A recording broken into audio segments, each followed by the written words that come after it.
মসজিদের জন্য যদি বাজেট হয় রাষ্ট্রের পক্ষ থেকে, এই মন্দিরের জন্য বাজেট হয়। এই অবস্থা কেন?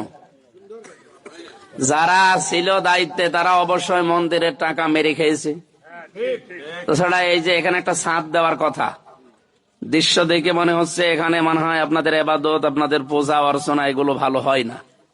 সুতরাং এবার আমরা কথা দিচ্ছি, যদি বাজেট যা আসবে, যেহেতু আমাদের পকেটে একটা টাকা ঢোকানো আমাদের ধর্ম অনুযায়ী হারাম, নিষিদ্ধ, এজন্য যা যেখানে আসবে আমি কথা দিচ্ছি ওই জায়গায় ওইটা পৌঁছিয়ে দেব।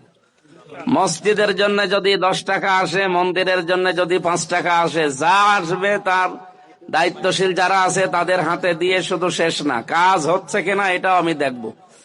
কারণ আমার প্রত্যেকটা 138টা ওয়ার্ড আমার আন্ডারে, প্রত্যেকটা জায়গায় আমার সংগঠনের এবং 11 দলের লোকজনের সব সভাপতি আছে, সেক্রেটারি আছে, এবং যারা দায়িত্বশীল আছে তাদের কাছে দেওয়ার সময় কাজ হচ্ছে কিনা, শেষ হয়েছে কিনা। আর 100 টাকার 5 টাকা খরচ হবে, 95 টাকা সব মেরে খাবে না, এই সিস্টেম জামাত ইসলামীতে নেই।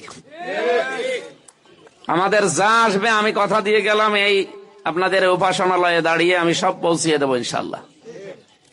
আর কাজ করার ভেতরে আমার গুরুত্বপূর্ণ একটা পরিকল্পনা আছে, কৃষি একটা বিশ্ববিদ্যালয় বানাবো এই এলাকায়। আমাদের পরিকল্পনা এটা আছে, কারণ 3-4 হাজার মানুষের আমরা কর্মসংস্থান এই এলাকায় বানাতে পারবো। কারণ আমি বিশ্ববিদ্যালয় থেকে পাশ করা মানুষ, আমি জানি একটা মানুষ পাশ করার পরে 8-10 বছর 15 বছর লাগে তার চাকরি খুঁজতে। এই সিস্টেম বাংলাদেশে আমরা রাখতে চাই না।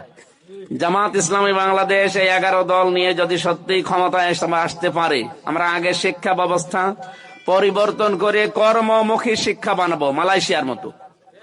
আপনারা দেখেন মালয়েশিয়াতে সব ধর্মের মানুষ বাস করে, আমি তো বেশি থাকি ওই সমস্ত জায়গায়। আর হিন্দু ভাইদের পেলে আমার মনে হয় আপনাদেরকে অনেক দিন থেকে চিনি, কারণ আমার অধিকাংশ সময় কেটেছে আপনাদের মতো মানুষের সাথে। কারণ এই দেশে তো আমি থাকতে পারতাম না, থাকতাম কলকাতায়, আর ওখানে তো আপনাদের লোকজনই বেশি। ওগুলো দেখলে, আপনাদের চেহারা দেখলে মনে হয় যে একই আছে। এই জন্য আশা করছি একটা আস্থা রাখবেন, স্যার যা বললেন, একটা টাকা আমাদের পকেটে ঢুকবে না। আমি চাইবো এই এলাকায় কেউ যেন, যে ধর্মের লোক হোক, কেউ যেন বেকার না থাকে। প্রত্যেকের কাজের ব্যবস্থা করা হবে, এবং রাষ্ট্রীয়ভাবে দেশি বিদেশি যত সংস্থা আছে আমি ওই পলিসিগুলো জানি। দুর্নীতি না হলে এমনি আমরা দাঁড় করিয়ে ফেলবো কুষ্টিয়াকে ইনশাআল্লাহ। আপনাদের সাথে রাখার জন্য আশ্বাস দিচ্ছি, আপনারা সাথে থাকেন।